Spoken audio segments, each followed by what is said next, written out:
Hi Creatives, it's Claire from Write Accounts and happy Wednesday.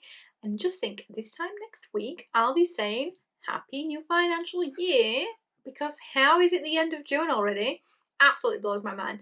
Do you remember when you were a kid and time just seemed to go so slowly? Like school terms went on forever, like 2 week holidays felt like a lifetime, and the years just like didn't change as fast as they seem to change now. Absolutely weird how our perception of time and the passage of time changes.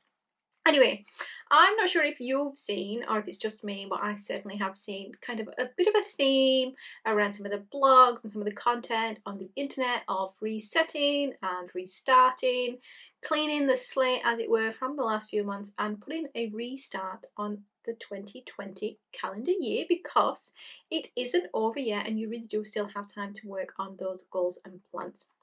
And along that theme, but actually because it's a new financial year, I have a webinar that I'm running next week on Wednesday at 2 o'clock called New Financial Year, New Financial You. And there is another video in here and I will make a few other posts to tell you about that as well. But today, what I actually wanted to say that is if you are considering a new bookkeeping system for the next financial year, this week is actually the best time to jump in with both feet and get started because anything you do before the 1st of July can actually just be disregarded. You really just have this free time to play with it. So you don't have to import everything from the whole financial year if you don't want to. Like ideally, my recommendation would be to finish this financial year with whatever system you are currently using.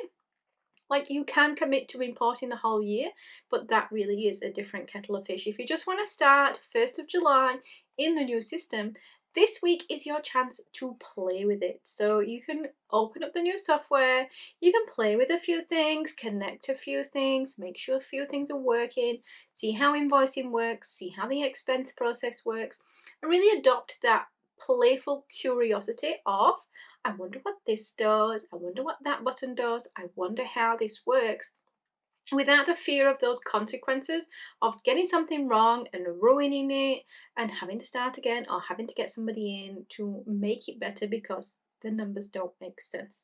So you really do have a bit of a free pass on figuring it out. And then the second thing I want to say is if you are going to start a new bookkeeping system, don't feel like everything is going to be perfect. It isn't. You are going to make mistakes. Things aren't going to work out like you expect them to do. You're going to take an understanding of one piece of the functionality and you're probably going to get it wrong.